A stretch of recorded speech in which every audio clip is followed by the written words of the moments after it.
네, 오늘이 6.25 67주년입니다. 그래서 잠깐 우리 성도님 가운데 6.25를 거치신 분도 있을 텐데 저는 그런 세대가 아니지만 한번 잠깐 6.25에 대해서 돌아보도록 하겠습니다. 파워포인트 올려주시겠어요? 1950년 6월 25일 새벽 4시 이 북한군이 남침한 시간에 우리 대한민국 군인들은 이 시절이 원래 장마 시즌 아닙니까? 그래서 많은 군인들이 휴가를 가고 심지어는 국방장관조차도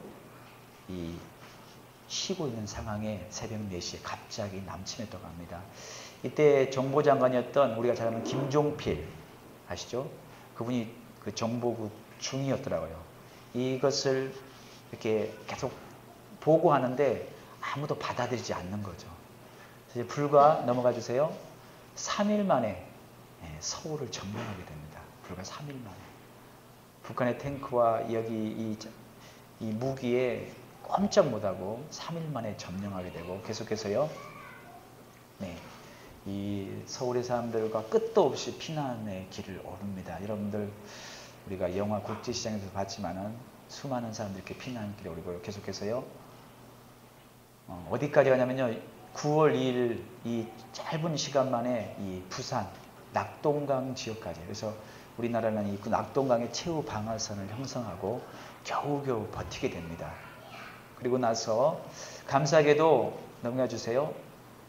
이때 여러분 우리나라가 지금 이렇게 잘 살게 되는 거, 우리가 살게 된 이유가 뭔가 봤더니 우리나라 힘으로가 아니라 이 유엔의 67개 국가가, 우리가 67주년인데 67개 국가가 우리나라에 도움을 파병을 해서 이 전쟁에 와서 수만 생 죽어가면서 핏부림을 통해서 우리가 이 전쟁에 다시 이 회복의 전환점을 맞이합니다. 그래서 넘겨주세요. 9월 15일 날 우리가 잘 아는 인천 상륙작전, 메가더 장전을 통해서 인천 상륙작전을 통해서 갑자기 전쟁의 그 전세를 역전하게 되죠. 그래서 여기까지 올라가려면 계속해서요. 이렇게까지 올라가서 곧 전쟁이 끝날 것처럼 여겨졌습니다. 그런데 이때 누가 개입합니까? 중공군이 개입해서 계속해서요. 30만 명의 중국 군인이 이 중공군이 들어옴으로 말미암아 여러분 영화에서 많이 봤겠지만은 총알이 부족해서 사람을 못 죽일 만큼 많은 인해 전시라고 하죠. 중공군의 개입으로 말미암아 갑자기 다시 일사후퇴를 하게 됩니다. 이때 우리가 지난주에 봤죠. 그 국제시장 영화는 이때 배경입니다. 이 흥남부두에서 피난하는 그 장면을 가지고 이때 지금 피난하는 걸 갑자기 일사후퇴 때문에 그 장면 영화가 나온 거예요. 그래서 일사후퇴 때문에 다시 넘어가 주세요. 이렇게 37도선까지 밀고 내려오게 됩니다. 여기서부터 이제 끊임없이 3년 2개월 동안 엎치락뒤치락 계속 전쟁을 치른 거죠. 그래서 계속해서요. 그리고 53년 7월 27일 우리나라가 아닌 미국과 러시아 자기들의 이익을 위해서 휴전협정을 맺음으로 말미암아 전쟁이 끝나게 됩니다. 여러분 이 3년의 이 시간에 2개월의 전쟁 동안에 계속해서요. 지금 이렇게 많이 죽었습니다. 250만 명이 죽고 1000만 명의 이상 가족. 어쩌면 여기 있는 성도들 가운데서도 우리가 조금만 한 달이면 거쳐도 다 6.25의 휴유증 관계 속에 다 연결되어 있죠. 계속해서 넘겨주세요. 이때 이 죽은 군인 사상자 숫자가 나오고 있죠. 보세요. 유엔군도 이렇게 많이 죽었습니다. 4만 명이 넘게 죽고 10만 명이 넘게 부상당하고 이렇게 넘어가 주세요.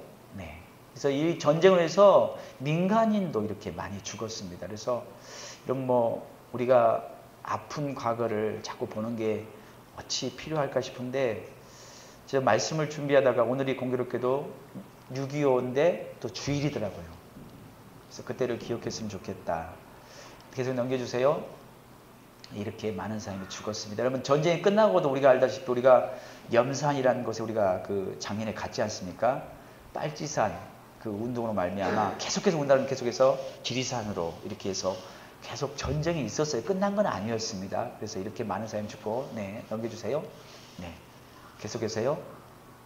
네, 이렇게 고아들이 10만 명, 전쟁을 해서 가부들이 20만 명, 남자들이 다 죽었으니까요.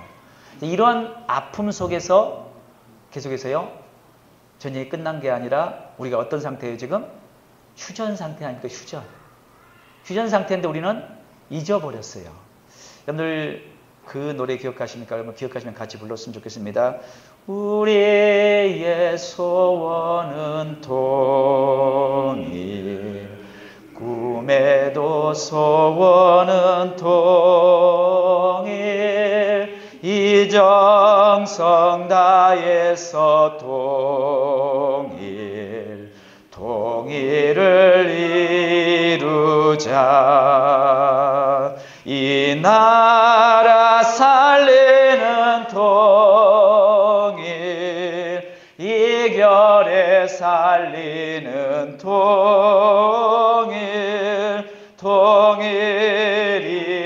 통일이어서 오라. 통일이여 오라. 근데 우리 어릴 때 굉장히 많이 불렀습니다. 사실은 이 나라가 살려면 통일이 돼야 됩니다. 우리는 아직 전쟁 중이고 아직 전쟁이 끝난 상태가 아닙니다. 그런데 여러분, 우리가 잊어버린 순간에 이 나라가 끊임없이 하나님의 은혜로 경제적인 성장했다는 이유로 우리가 잊어버렸죠. 근데 지금 현실이 어떻습니까? 북한은 아직도 전쟁이 끝나지 않은 걸 알고 있기 때문에 핵무기 준비하고 연습하고 있고, 우리나라는 지금 사드 문제로 지금 아직도 갈등을 빚고 있고, 여기서 끝나지 아니하고 지금 4대강 보셨죠? 얼마나 심각한 이 환경 오염, 그 다음에 서해안 간척지 사업으로 그쪽이 지금 사막화 되어가고 있고, 여러분 이 가뭄이, 이 극심한 가뭄이 그냥 온 게 아닙니다. 인간의 교만으로 감히 만지지 말아야 될 자연을 훼손하고, 발전이란 명목하에 우리의 편안과 우리의 안식을 위해서 모든 걸 깨부수고 깨뜨리고, 그래서 경제를 발전시키면 다 잘 산다고 여겼는데 지금 그것이 아님을 깨닫게 됩니다. 이제 가면 갈수록 어떤 나라가 좋은 나라입니까? 개발되지 않는 나라, 자연 그대로 남아있는 나라. 지금 여러분 대한민국에서 어떤 땅이 좋습니까? 예, 공장이 없는 땅이 좋습니다. 그죠? 제가 저럴 때 부산을 가고 대구를 가면 되게 억울했어요. 참 거기는 그냥 길이 쭉쭉 뻗어 있던지. 근데 호남선만 넘으면 어쩝니까? 꼬불꼬불 그냥 곳곳에 공사 중. 되게 속상했는데 지금은 안 속상해요. 야, 조금 더 늦게 개발됐으면 좋았을 거. 여러분, 우리 인간이 한 치 앞도 못 봅니다. 불과 몇십 년 만에 이런 가뭄 앞에서 우리 겸손해야 됩니다. 지금 아주 심각한 상황입니다. 돈이 있으면 다 된다? 돈으로도 안 되잖아요, 지금. 이런 위기의 순간, 이 나라가 지금 얼마나 여러분 감사하게도 위기의 순간에 참 대통령이 바뀌면서 그나마 우리 조금 꿈을 꾸고 희망을 품는데요. 사실 현실적으로 젊은이들은, 제가 지난주에 그 숭일 중 학생들을 제가 동아리 가서 이렇게 특강하면서 물어봤어요. 꿈이 뭐냐? 꿈 있는 애들이 없어요. 꿈이 사라진 거죠. 이런 현실 앞에서, 위기 앞에서 과연 이 나라가 위기를 어떻게 극복할까? 대통령이 바뀌고 좋은 장관들이 세워지면 이 나라가 극복될까 생각해 봅니다. 여러분, 그리스도인으로서 우리는 어떻게 해야 될까? 이 위기를 어떻게 하면 극복할 수 있을까? 이 6.25 67주년을 맞이해서 우리가 한번 생각해 봤으면 좋겠습니다. 오늘 본문은 먼저 좀 배경을 알아야 됩니다. 오늘 본문의 배경은 이스라엘이 블레셋의 자꾸 침공으로 말미암아 항상 위기가 왔었어요. 사장에 보면, 사무엘상 4장에 보면 블레셋이 침공에 들어서 4,000명이 죽으니까 이스라엘 장로들이, 야, 큰일 났다. 우리가 이 위기를 어떻게 극복해 볼까? 그래, 여호와의 언약궤 법궤를 모셔다가 전쟁터에서 우리가 하나님이 우리를 싸우게, 하나님 우리 편만 대해주면 이길 수 있다라고 해서 법궤를 모셔오게 합니다. 그때 이 법궤를 모셔올 때 당시의 지도자인 이 엘리의 두 아들 홈니와 비느하스, 그러니까 이들은 여러분 당시에 그 제사장은 세습이잖아요. 그러니까 하나님이 세우신 리더들인 겁니다. 이들을 이 법궤와 함께 이스라엘 백성의 위기의 상황에 구출하게 하자고 전쟁터에 법궤를 모시고 왔어요. 그런데 어떻게 됩니까? 그만 전쟁에 지게 되고 이스라엘 군대는 3만 명이 죽게 되고 법궤는 블레셋에 뺏기게 된 거죠. 여러분 우리 한국교로 이야기하면 열심히 우리가 신앙생활 잘하니까 하나님 우리 교회는 지켜줄 거야. 진짜 믿음이 뭔지도 모르고 그렇게 한 거죠. 제사장이 오고 법궤가 쓰고 우리는 이기겠지. 야! 했더니 뺏기게 되고 법궤를 빼앗겨서 끝난 줄 알았는데 여러분 당시에는 전쟁이 신들의 전쟁이기 때문에 이 블레셋 사람들이 자기의 신인 다곤 신당에 법궤를 갖다 모셔서 바쳐놨어요. 근데 어떤 일이 생깁니까? 다곤 신상이 다 깨떨어지고 엎드려지고 그리고 그 지역이 다 저주받고 질병에 죽으니까 블레셋 사람을 보니까 야 큰일 났구나. 원인이 어디에 있어요? 하나님의 법궤에 있구나 하고 다시 그들이 이스라엘 땅에 돌려보낸 것입니다. 이스라엘 땅에 돌아온 이 법궤가 오늘 본문에 시작된 기럇 예아림 땅에서 20년을 아비나답 집에 있었다는 것이죠.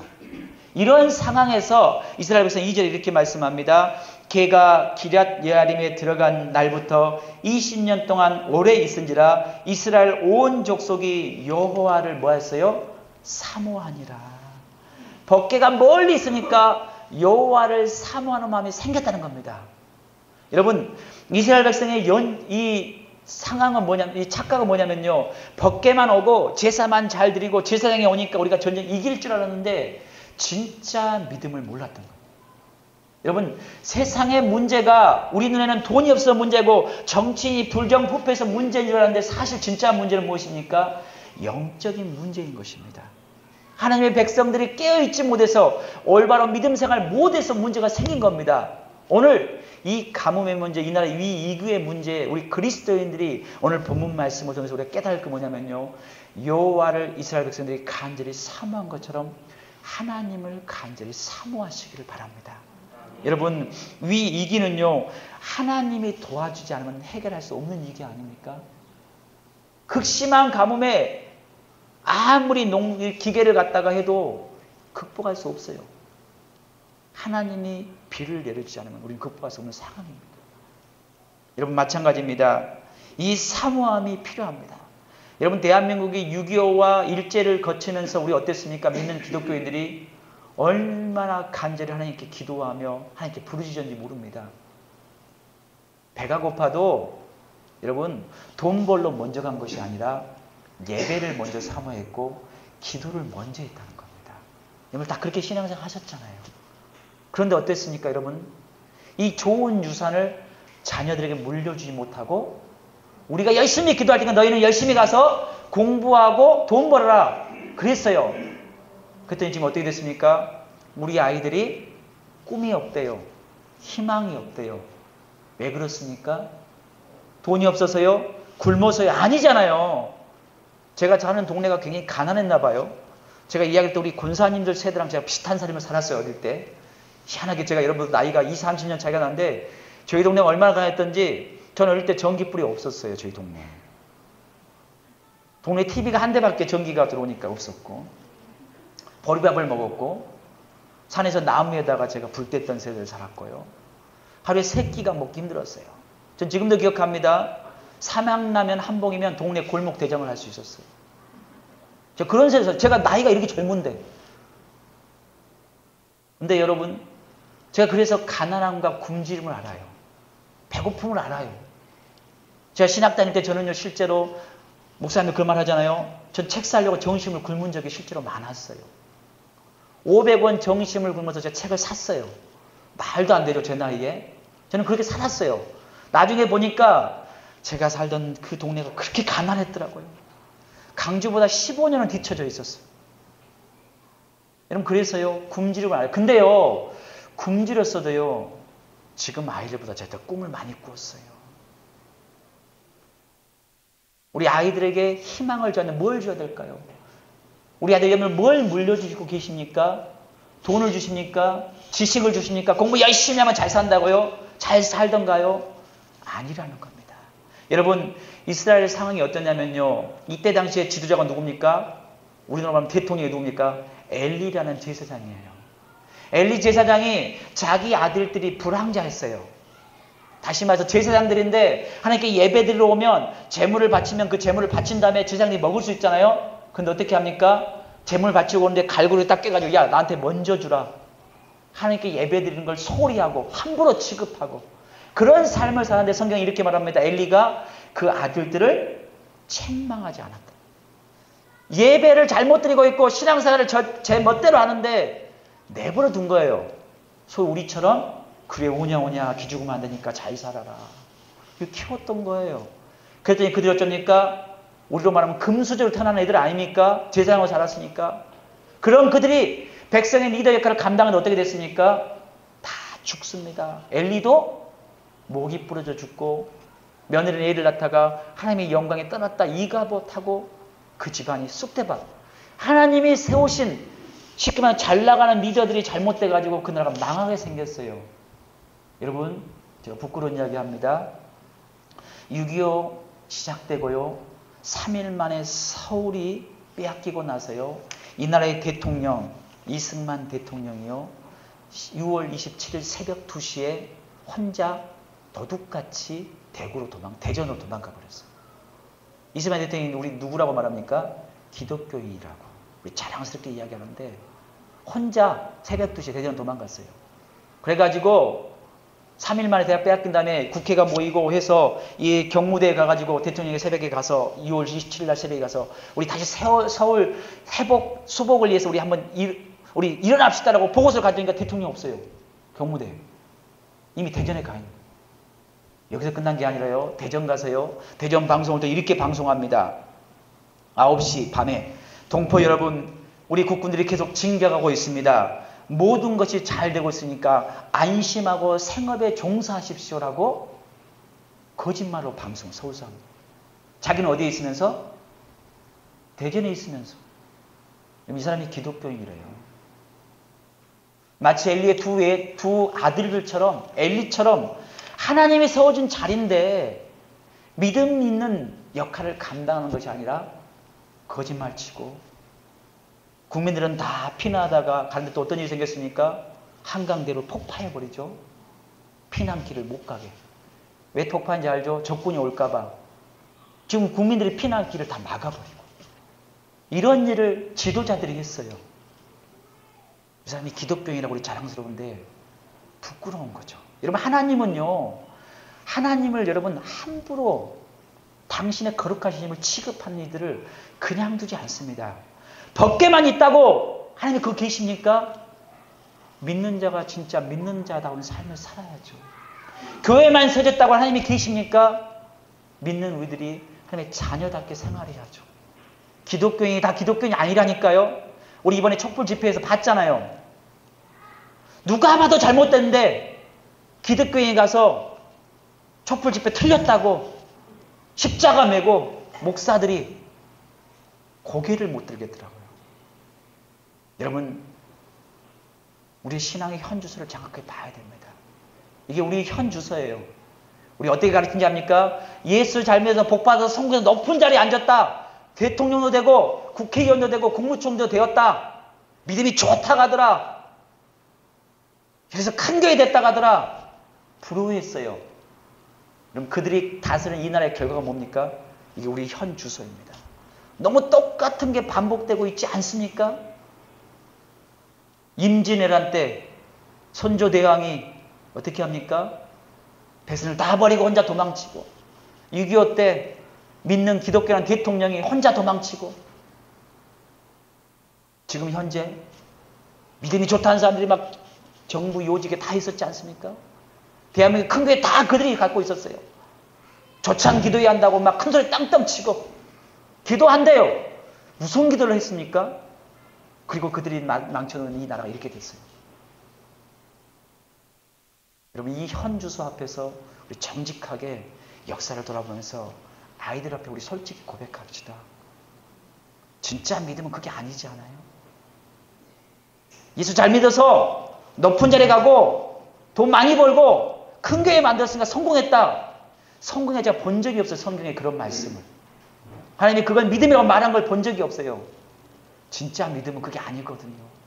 오늘 하나님께서요, 이 똑같은 위기의 순간에 이스라엘 백성들이 그런 상황에 놓였는데 새롭게 이 위기를 극복할 새로운 사람을 세우는 겁니다. 오늘 본문의 이야기는. 그게 누굽니까? 사무엘입니다.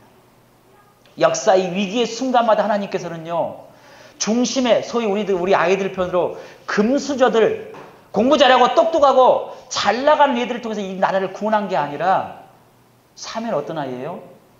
엘리의 종이었어요. 종. 몸종. 부르면 네 하고 종 노릇하던 이 아이를 이렇게 세우셔서 이스라엘의 위기의 순간에 지금 새롭게 이 길을 극복할 지도자를 세우고 있는 장면입니다. 오늘 3절에 이렇게 말씀하십니다. 사무엘이 이스라엘 온 족속에게 말하여 이르되 만일 너희가 전심으로 여호와께 돌아오려거든 이방 신들과 아스다롯을 너희 중에서 제거하고 너희 마음을 여호와께로 향하여 그만을 섬기라. 그리하면 너희를 블레셋 사람의 손에서 건져내시리라. 지금 이 장면은요, 하나님이 이제 아무도 몰라준 엘리의 종인 사무엘을 세상 가운데 드러내는 장면입니다. 너희가 진짜 이 이기의 순간에 살고 싶으면 전심으로 어떻게 하라?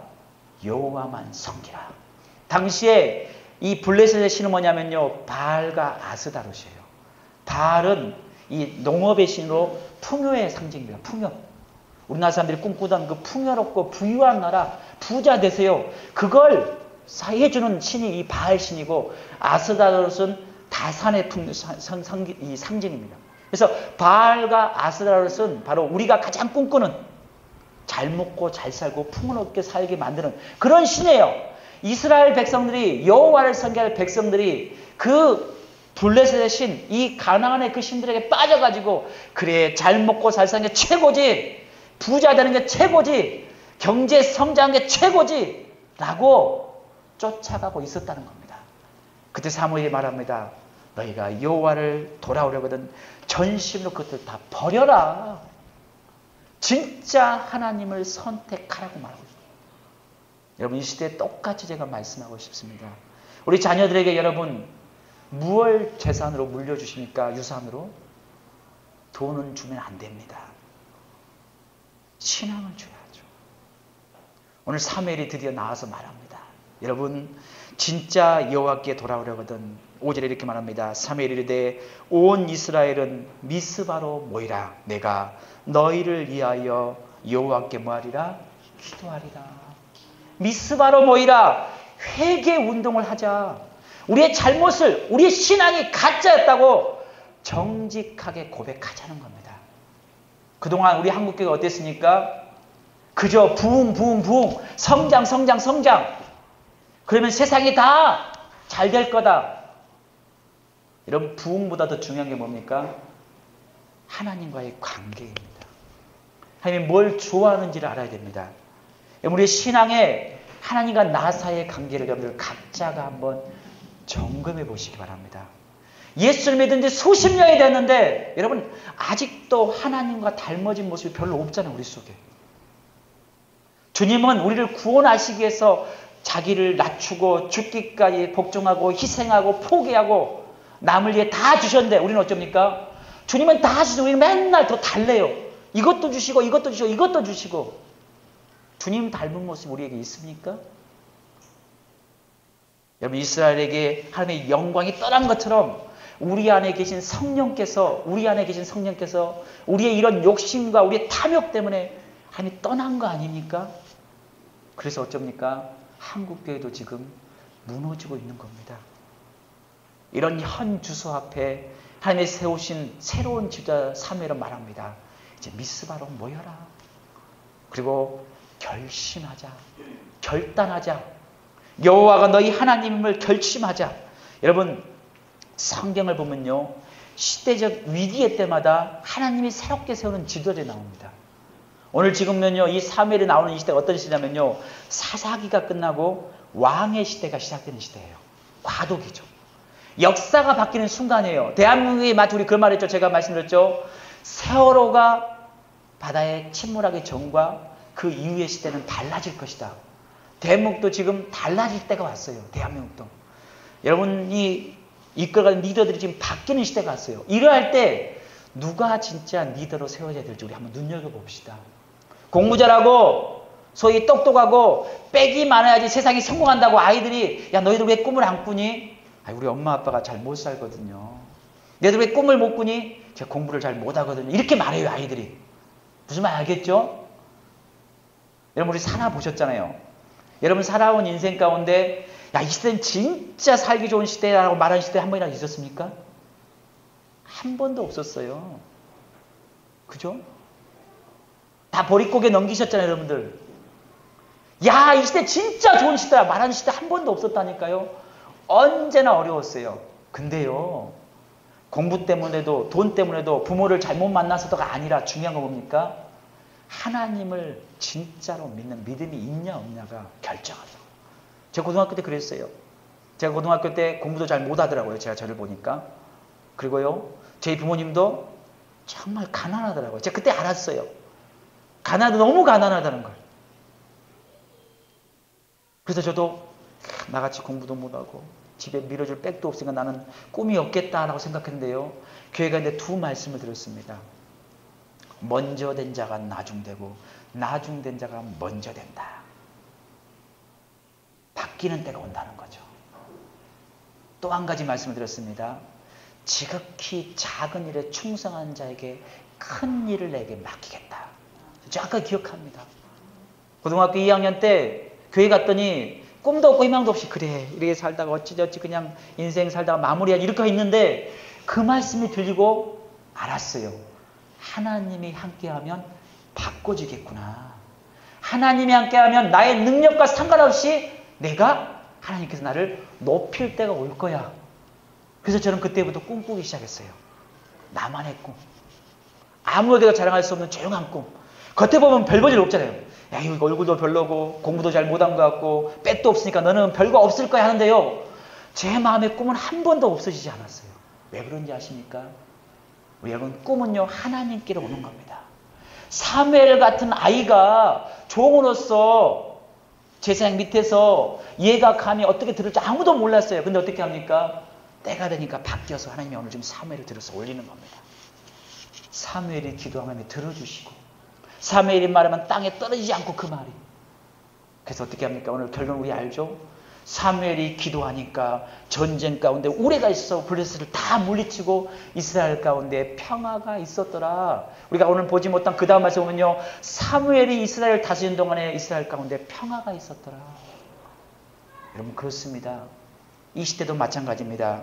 지금 여러분 역사적 위기의 순간마다 어떤 사람이 필요하면요. 이제 하나님만을 믿겠다고 결심한 사람이 필요합니다. 다니엘이 살던 시대도 그랬습니다. 이스라엘이 이 바벨론 포로로 끌려가지고 희망이 없는 거예요. 노예 생활이잖아요. 그때 하나님께서요 다니엘과 세 친구를 쓰고 싶으신 거예요. 근데요 이 세 명을 뽑아가지고 이 소년들을 뽑아가지고 하나님이 쓰고 싶은데 이 바벨론 포로 생활을 이들 가운데 뽑아서 70명 가운데 뽑아서 이들을 지금 훈련시켜서 지도자를 삼으려고 하는데 음식을 뭘 줘요? 기름진 음식을 주는 거죠. 제사 지내고 아주 기름진 음식. 다니엘의 세 친구 어떻게 합니까? 그 음식으로 말미암아 나를 더럽히지 않기로 결심했다. 그걸 선택하면 죽을 수 있는데도 하나님을 믿기로 결심했다. 다니엘은 또 어쩝니까? 그 다음에 어떻게 합니까? 우상에게 섬기라고 말할 때 누구에서 말할 때 어떻게 합니까? 죽을 줄 알고 하루에 3번 여전히 기도했다. 여러분 세상이 아무리 변해도요 하나님은 변하지 않습니다. 그분의 말씀은 언제나 진실이고 살아계십니다. 그래서 하나님을 믿기로 결정한 자, 그를 통해서 시대를 바꾸는 겁니다. 열왕기상에 보면요, 우리 지금 나온 상황과 똑같은 이스라엘 가운데 이 3년 6개월의 극심한 가뭄의 상황이 왔습니다. 이스라엘 백성이 바알과 이 아세라 신을 섬기면서 이들이 하나님을 떠나볼 말미암아 엘리야의 예언대로 3년 6개월 동안 가뭄이 와가지고 오늘 아침에 새벽에 아내랑 그랬어요. 이렇게 조금 비만 안 와도 이렇게 농민들 죽어가는데 3년 6개월 어땠을까? 상상이 되십니까?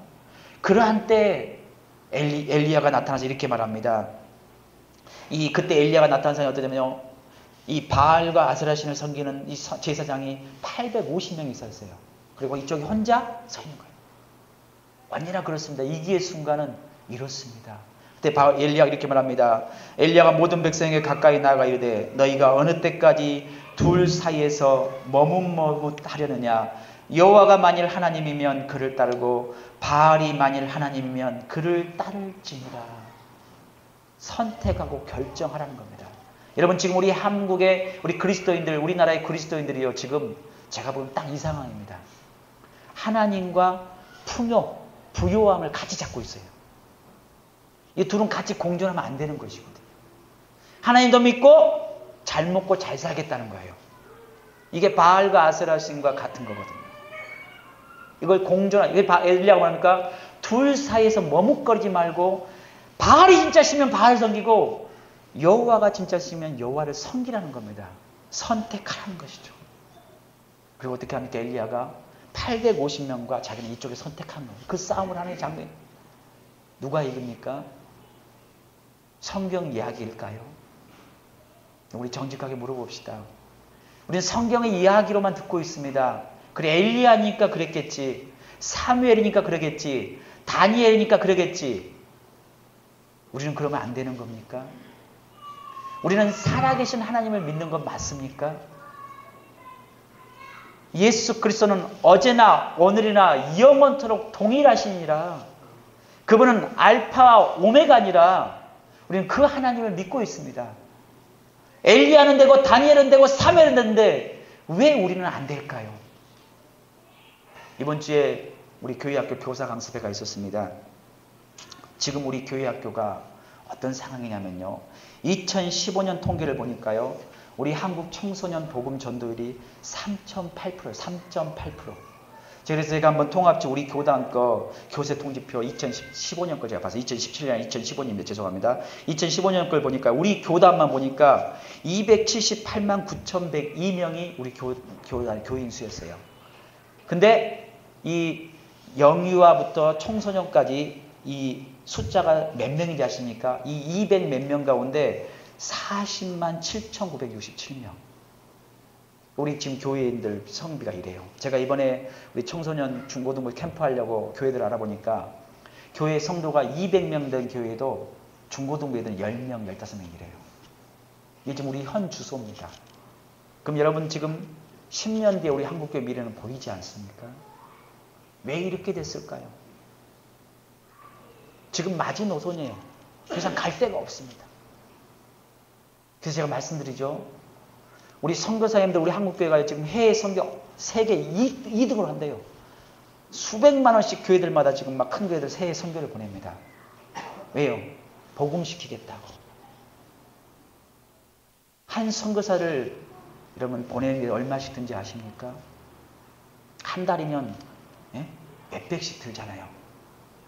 그럼 우리 여러분, 우리 아이들에게, 우리 한국교 우리 아이들, 우리 대한민국 아이들 200만 명 가까운 우리 아이들을 살리기 위해서 제가 보기엔 그렇습니다. 이제는 그 돈을 투자해야 될 때가 온 겁니다. 선교사 돈 벌 때는 그렇게 잘 버는 교회들이 아이들 위해서 뭐 합시다 하면 너무 무관심해요. 다음 세대, 이 위기의 순간에 우리나라를 극복하게 할 이 사무엘 같은 리더들을 키워내는데 투자해야 할 때가 지금 놓쳐지면, 잊어버리면 큰일 납니다. 제가 이번에 그 교사 강습에 가니까요, 그 교회 학교 잘된 교회의 특성이 있어요. 무엇인지 아십니까? 첫 번째, 아이들한테 돈을 많이 쓴다. 모든 교회 재정을 거기다 투자하고도 성도들이 기뻐하는 거죠. 두 번째, 이 교회 건물 구조를 바꿔요. 아이들이 놀 수 있는 장소로. 아이들 놀아야 되잖아요. 아이들 우리처럼 이렇게 앉아서 예배 드릴 수 없잖아요. 신나게 뛰어놀고 떠들고 장난치고, 제가 말이에요, 우리 아이들 뛰어다니는 게 얼마나 건강한지 몰라요. 아이들이 만약에 여러분 집에 앉아서 주여 아멘하고 있으면 병든 겁니다. 큰일 나요. 아이들은 막 떠들어야죠. 그러잖아요.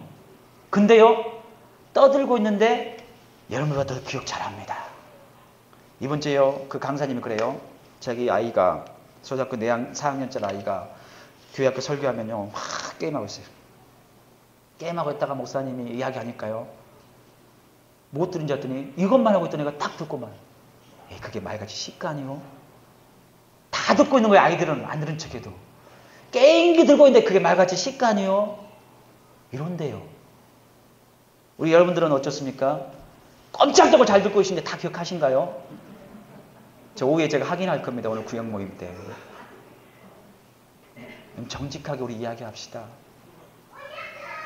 우리 사무엘 같은 지도자를 세워야 될 때가 이제 왔습니다. 이제 위기의 순간에 우리 아이들에게 역사를 가르쳐줘야 되고요. 우리 역사가 잘못됐다. 6.25년 아픔 여러분들 다 겪어보셨잖아요. 이 아픔들을 아이들에게 물려줄 때 야, 우리가 이제 회개해야 되겠어. 미스바로 모여서 회개해야 되고 우리가 잘못했다. 내가 너희한테 돈과 지식이 아니라 신앙을 물려줬을 때 내가 미안하다. 하나님 우리 정직히 고백해야 할 때가 이제 온 겁니다. 그리고 여러분 이제 아이들에게 좀 관심을 가져야 됩니다. 진짜로 심각합니다. 대한민국의 다음 세대 리더들을 우리가 세워나가지 않으면 큰일 납니다. 아이들 위해서요. 기도는 너무 당연합니다. 여러분 잘하는 거 기도는 너무 당연한 거예요. 저는 그건 말하지 않습니다. 우리 성도님 기도 너무 잘하시니까. 그것 말고 현실적으로 관심을 가지십시오. 끊임없이 아이들에게 찾아보고 물어보고 보여줘야 됩니다. 한 영혼, 우리 아이들의 한 영혼만 잘 키우면 선교사 한 명 키우는 것보다 더 큽니다. 아시겠어요? 꼭 그렇게 우리 기억합시다. 우리 청소년들, 중고등부 아이들 한 명만 키워내면 여러분 새해 선교한다고 수백만 원 버는 것보다 더 큰 가치가 있어요. 그래서 우리 아이들 귀중합니다. 아이들 더 관심 가지시고 이 위기의 순간에 사무엘처럼 다음 세대를 이끌어가는 지도자들이 우리 교회 가운데 나오기를 바랍니다. 기도하겠습니다. 주님, 참을 어려운 시기에 아이들이